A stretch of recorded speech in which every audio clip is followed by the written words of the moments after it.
When people are going through hardship, they often ask the same question again and again. They ask it in sujood, they ask it in tears, they ask it in silence when no one is watching. They say, Ya Allah, when will this end? And sometimes the test does not end when you think it should. Sometimes it continues even after you have prayed, even after you have tried to be patient, even after you feel exhausted. But my brothers and sisters, Allah does not end tests randomly, and Allah does not lift hardship without wisdom. When Allah ends a test, there is a sign, and it appears before the relief you are waiting for. Many people miss it because they are only watching the situation. Allah wants you to watch your heart. Let me share this with you carefully. When Allah is about to end a test, many people expect the outside world to change first. They expect the problem to disappear, the doors to open, the people to soften, the pressure to lift. They keep watching their circumstances closely, measuring every small shift, hoping this will be the moment everything finally turns around. But that is not how Allah works. Very often when Allah is preparing to end a test, the situation around you looks exactly the same. The challenge is still there. The uncertainty is still there. The delay is still there. From the outside, nothing seems different at all. If someone were to look at your life, they might say, you are still in the same place. Nothing has changed. Yet something profound is happening where most people are not looking. Something is changing inside your heart. You begin to notice that you are no longer reacting the same way you used to. The same words that once triggered anger now pass with less weight. The same silence that once suffocated you now feels manageable. The same pressure that once made your chest tighten now feels lighter, even though it has not disappeared. This change is subtle, but it is powerful. It shows up in how you breathe. You are no longer constantly holding your breath, waiting for bad news. You are no longer waking up with that immediate sense of dread. You still feel concern, yes, but it no longer controls you. The panic that once lived in your chest begins to loosen its grip. This is not because you stopped caring. It is because Allah is strengthening you from within. Many people misunderstand strength. They think strength means never feeling pain, never feeling fear, never feeling overwhelmed. That is not strength. That is denial. Real strength is feeling the weight of a test and still being able to stand without collapsing inside. When Allah is about to end a test, He does not rush to remove the pain. He removes the panic first. He removes the desperation first. He removes the constant inner noise that tells you, I can't handle this anymore. Why does Allah do this? Because if the situation were to change before your heart changed, you would remain fragile. The next test would break you the same way. The next delay would shake you the same way. Allah does not just want to rescue you from one hardship. He wants to prepare you for life itself. So He stabilizes the heart before He shifts the circumstances. You may notice that you are no longer begging Allah in a frantic way. Your dua becomes calmer. Your tears may still fall, but they no longer come from panic. They come from sincerity. You are no longer demanding an immediate outcome. You are trusting the process even if it still hurts.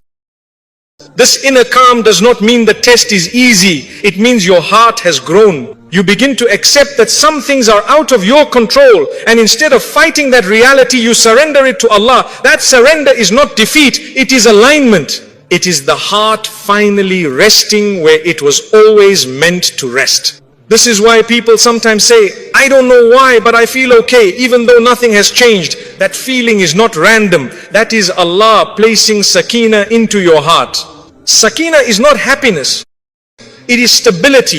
It is the ability to remain steady even when the ground beneath you feels uncertain. And Allah places sakina only when a heart is ready to carry it. Another sign within this inner change is that you stop replaying the same thoughts over and over again. Earlier in the test, your mind was loud. It kept asking the same questions. Why is this happening? What if it gets worse? How long will this last? These thoughts drained you more than the situation itself.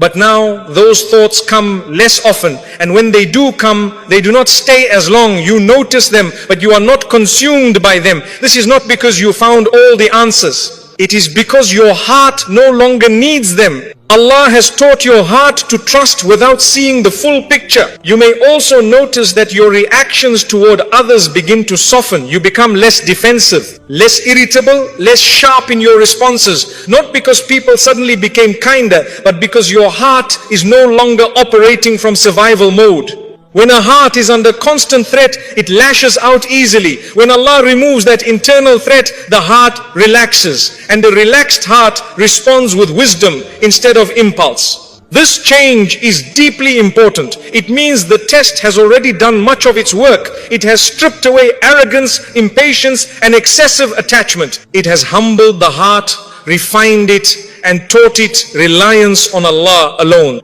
At this stage, even if the test continues for a while, it no longer feels unbearable. You stop counting the days. You stop watching the clock. You stop measuring your life by when this will finally end. You begin to live again, even inside the hardship.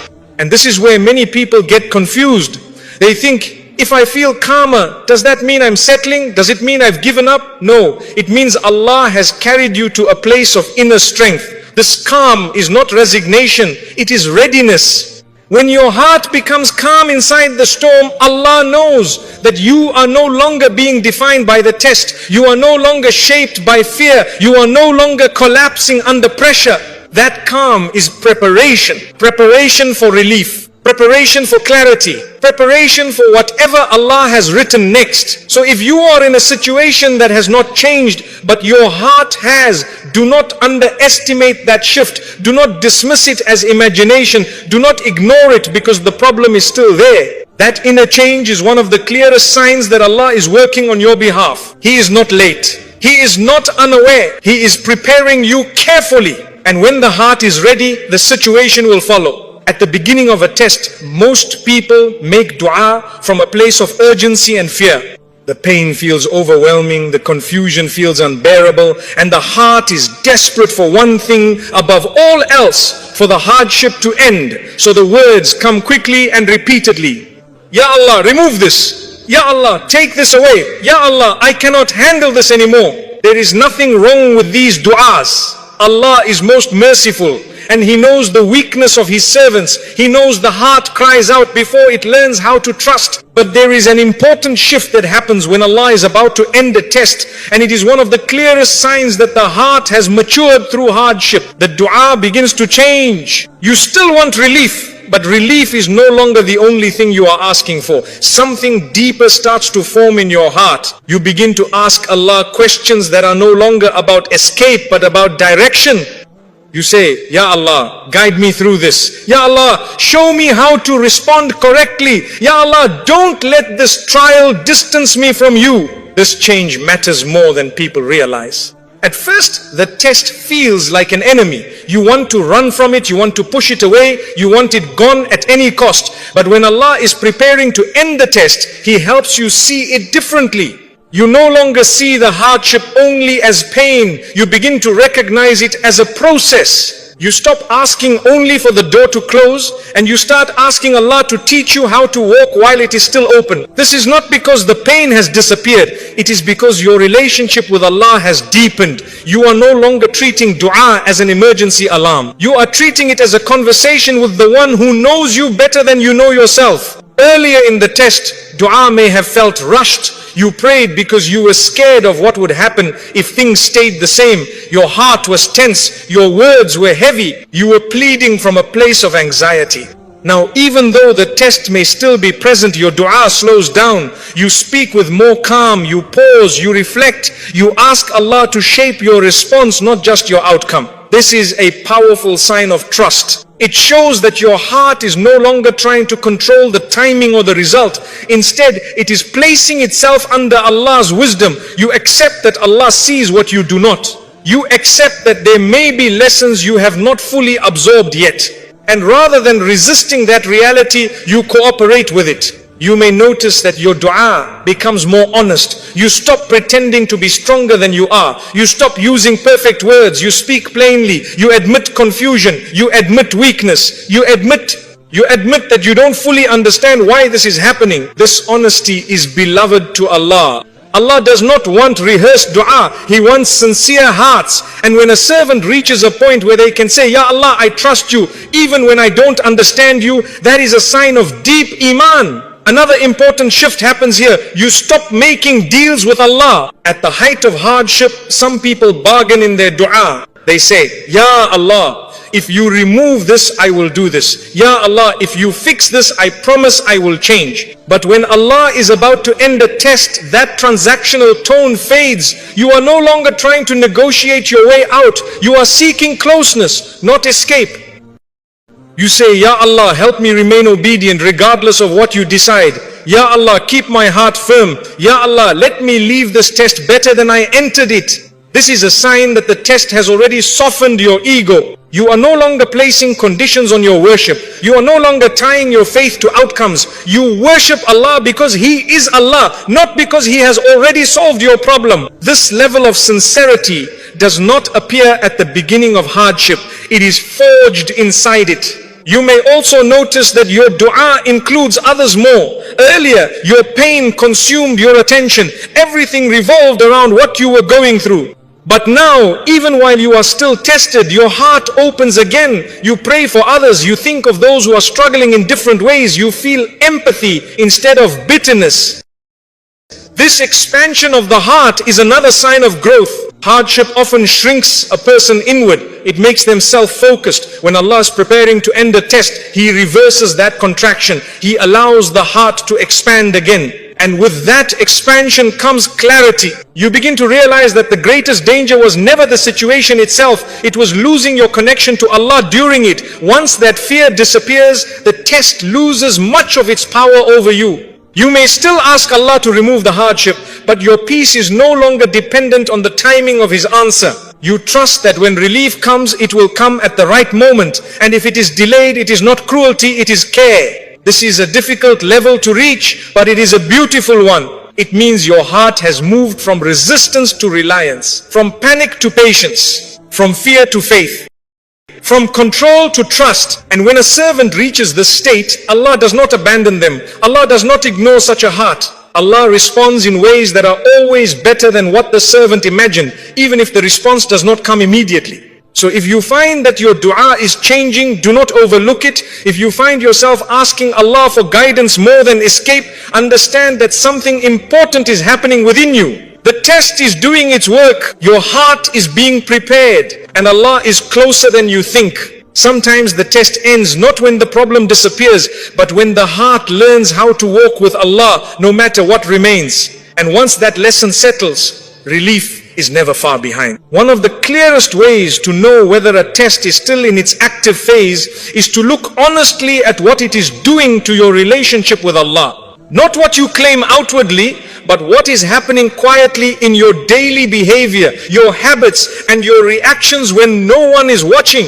At the beginning of a test, hardship often pushes people towards sin, not because they are bad people, but because pain exposes weakness. When pressure builds, patience thins. When frustration grows, the tongue becomes careless. When hope feels distant, obedience starts to feel heavy. This is why tests can be dangerous if a person is not aware. You may begin neglecting salah, not because you don't believe, but because your heart feels tired. You may delay prayers, rush them, or pray without presence. You may start complaining excessively, speaking with bitterness, or expressing resentment toward people who are not responsible for your pain. Some people even begin questioning Allah's decree in ways that damage their iman. This does not make you evil, it makes you human. But it also tells you something important. The test is still shaping you. When Allah is about to end a test, a noticeable shift takes place. The hardship loses its power to drag you away from obedience. The situation may still be difficult, but it no longer pushes you toward disobedience the way it once did. You become more careful, not less. You guard your salah more intentionally. Even when your heart is heavy, you may not feel motivated, but you still stand before Allah. You may still feel exhausted, but you refuse to let the test become an excuse for neglecting what matters most. This is not perfection, this is sincerity. Earlier, the test may have triggered sharp words, emotional outbursts, or impulsive decisions. But now, even when you feel anger or frustration, you pause, you think before you speak. You restrain your tongue. You choose silence over regret. This restraint is not coming from fear of people. It is coming from awareness of Allah. That awareness is one of the strongest signs that the test is nearing its completion. Allah never intends a test to destroy a person's iman.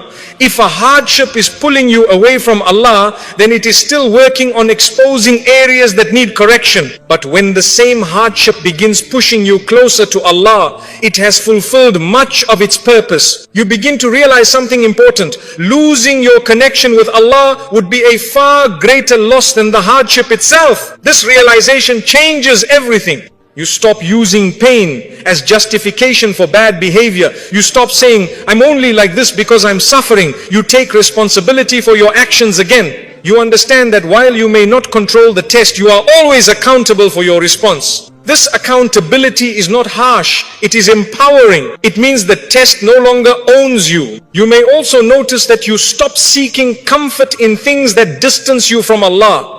Earlier, you may have escaped into distractions that numbed the pain but left your heart emptier. You may have turned to unhealthy habits, negative conversations, or emotional dependencies that only deepened the struggle. Now, those escapes lose their appeal. You may still feel the urge, but you resist it, not because you are forcing yourself, but because your heart has tasted something better. You have experienced the stability that comes from staying close to Allah, and you do not want to trade that for temporary relief. This is a powerful transformation. It means the test has purified your priorities. It has taught you that relief without obedience is not true relief. Peace that comes from disobedience is fragile and short-lived. It fades quickly and leaves guilt behind. When Allah is preparing to end a test, He often strengthens a person's taqwa. You become more conscious of Allah in small moments, not just in public acts of worship. You are more aware of your intentions. You catch yourself before crossing lines you once crossed easily. This heightened awareness is a gift. It shows that the test has refined your character, not just challenged it. You may also notice that your repentance becomes more sincere. Earlier, you may have repented out of fear, guilt, or desperation. Now, your repentance is quieter and deeper. You seek Allah's forgiveness not because you are afraid of punishment, but because you genuinely want to remain close to Him. This kind of repentance cleans the heart. And when the heart is cleaned, Allah lifts burdens more easily. It is important to understand this clearly. Allah does not end tests when a person becomes flawless. He ends tests when a person becomes aware, when they can feel pain without letting it turn them away from Him, when they can struggle without abandoning their principles. This is why some tests last longer than others. It is not because Allah is displeased. It is because Allah is teaching something that cannot be rushed. But when you reach the point where the test no longer increases your sin, no longer weakens your iman, and no longer excuses disobedience in your mind, know that you are nearing the end of that chapter. The hardship may still be present, but it no longer defines you. Your obedience remains intact. Your conscience is awake, your heart is guarded, and a test that can no longer corrupt the soul has very little reason to remain. Allah does not burden a heart forever when that heart has learned how to stay with Him no matter what. That is when relief draws near, even if you cannot see it yet. One of the most exhausting parts of hardship is not always the situation itself. Often it is the need to be understood. At the beginning of a test, many people feel an intense urge to explain themselves.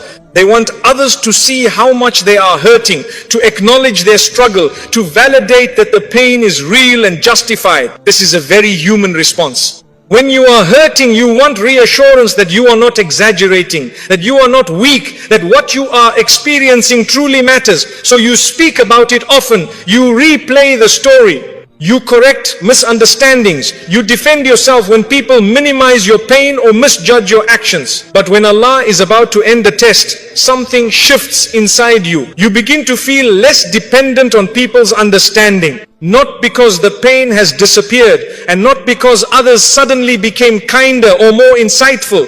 The change happens because your heart no longer needs external validation to feel secure. You slowly realize that being understood by people does not heal you the way being seen by Allah does.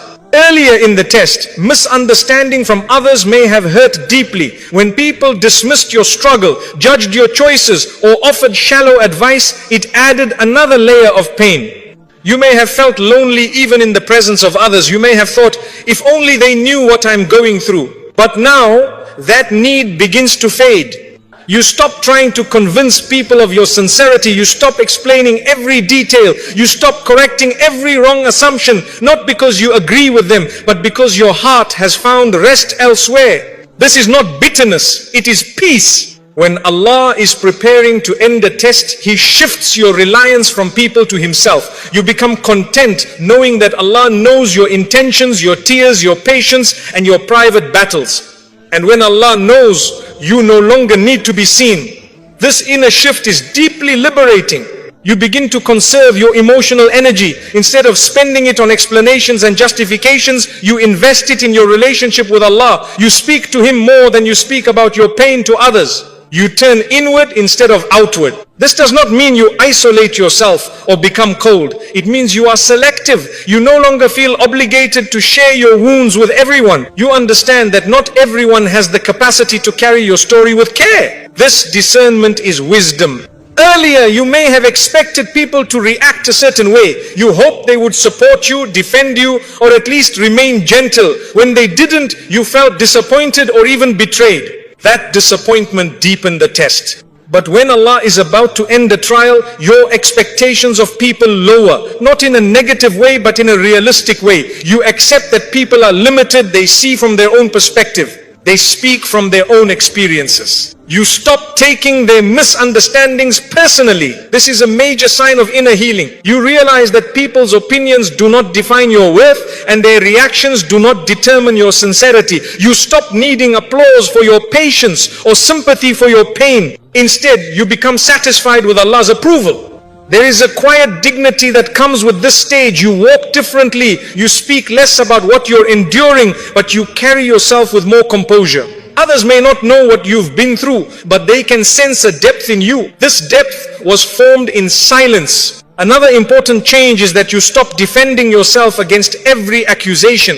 Earlier, when people misunderstood you or spoke unfairly, your instinct may have been to correct them immediately. You felt compelled to protect your image. Now, you pause. You ask yourself whether responding will actually bring benefit or whether silence will preserve your peace. More often than not, you choose silence. This silence is not weakness, it is strength. It is the strength of someone who knows that truth does not always need a loud defense. Over time, character speaks louder than explanations, and Allah is the best defender of those who trust Him. You also begin to notice that you are less affected by gossip, judgment, or criticism. These things still exist, but they no longer pierce you the same way. You no longer replay conversations in your mind. You no longer dwell on what someone said or didn't say. Your heart is no longer living in other people's mouths. This is freedom. When Allah is about to end the test, He often removes the emotional dependence on others. He teaches you to stand with dignity even when you are misunderstood. He teaches you to be gentle without being fragile. This stage is important because many tests are prolonged by attachment to people's opinions. As long as a person needs external validation to feel okay, their heart remains unsettled. But when your heart finds its anchor in Allah alone, stability arrives. You may still feel pain. You may still experience moments of sadness, but you are no longer shaken by the need to be seen or understood by everyone. You trust that Allah sees you completely. He knows the nights you cried without witnesses. He knows the patience you showed when no one praised you. He knows the restraint you practiced when you could have reacted differently. And that knowledge becomes enough. So if you notice that you no longer feel the urge to explain yourself, if you no longer feel distressed when people misunderstand you, if you are at peace being silent about your pain, do not assume you have become numb. You have become grounded. This is often one of the final stages before relief. Because when a servant no longer needs the world to validate them, Allah knows their heart is strong enough to receive what comes next. And when Allah gives, He gives with wisdom, mercy, and perfect timing. At the height of hardship, it is very easy to believe that you are being punished. The pain feels personal, the delay feels intentional, the weight of the test makes you question your past, your mistakes, and even your worth. You begin to wonder whether Allah is displeased with you, whether you did something to deserve this, whether this hardship is a sign of rejection. These thoughts are common. They arise when the heart is overwhelmed and searching for meaning. But when Allah is about to end a test, one of the most important shifts that occurs is this: the test stops feeling like punishment and begins to feel like instruction. You begin to see that the hardship was not meant to crush you, it was meant to teach you. Earlier in the test, everything felt chaotic. You could not understand why this was happening or what you were supposed to learn from it. The pain felt random. The timing felt unfair. You felt trapped inside questions with no answers. But as your heart grows, clarity begins to emerge. You start to recognize patterns. You see how certain habits led you to this point. You notice how certain attachments weakened you. You realize how much you depended on things that were never meant to carry your peace. The test reveals truths you might never have faced otherwise. This understanding does not arrive all at once. It comes slowly, quietly, often in moments of reflection. You may suddenly think, if this had not happened, I would still be living the same way. Or, if this door had not closed, I would never have corrected my path. This is a powerful realization. It does not erase the pain, but it gives it meaning. And meaning changes how suffering is carried. When Allah is preparing to end the test, He often allows you to see what the test protected you from. You realize that certain outcomes you once wanted would have harmed you. Certain relationships you were attached to would have drained you. Certain paths you were chasing would have led you away from Allah. You may even feel gratitude for the redirection even though it was painful. This is not denial, this is maturity. You stop asking, why is this happening to me? And you start asking, what is this teaching me? That question alone marks a major shift in the heart. It means you are no longer fighting the test, you are learning from it. Another sign of this stage is that you stop comparing your test to others. Earlier, you may have looked around and thought, why them and not me? Why does everyone else seem to move forward while I am stuck? These comparisons only added to your frustration. Now, you understand that every person has their own curriculum. Allah teaches each soul in a way that suits it best. What breaks one person may not move another. What elevates you may not be needed for someone else. This understanding removes jealousy and resentment from the heart. You accept that your journey is uniquely designed for you. You may also notice that you take responsibility without drowning in guilt. Earlier, self-reflection may have turned into self-blame. You replayed mistakes and punished yourself emotionally. You carried shame alongside the hardship. But now, your reflection becomes balanced. You acknowledge where you went wrong without condemning yourself. You recognize your flaws without losing hope in Allah's mercy. You learn the lesson without defining yourself by the mistake. This balance is critical. Allah does not teach through humiliation. He teaches through awakening. When the lesson is learnt, the burden no longer needs to remain as heavy. You also begin to notice that you respond differently when the same triggers appear. Situations that once led you into the same mistakes no longer pull you the same way. You pause, you choose differently, you apply what you have learned. This practical change is one of the strongest indicators that the test has served its purpose. A lesson that is not applied is not complete. But when you start living differently because of what you endured, the test has fulfilled much of its role. At this stage, the hardship feels less personal and more purposeful. You understand that Allah was not angry with you. He was guiding you. He was correcting your direction before you went too far. He was refining your character before elevating you further. This realization softens the heart. You stop seeing Allah as distant during your pain. You begin to see His care even in the difficulty. You recognize that Allah stayed with you through every moment, even when you felt alone. And with this recognition comes peace. You may still desire the test to end, but you no longer feel resentment toward it. You no longer see it as wasted time. You see it as a chapter that shaped you. This is often when the test begins to loosen its grip, because a test that has been understood no longer needs to shout. A lesson that has been learned no longer needs to repeat itself. So if you find yourself gaining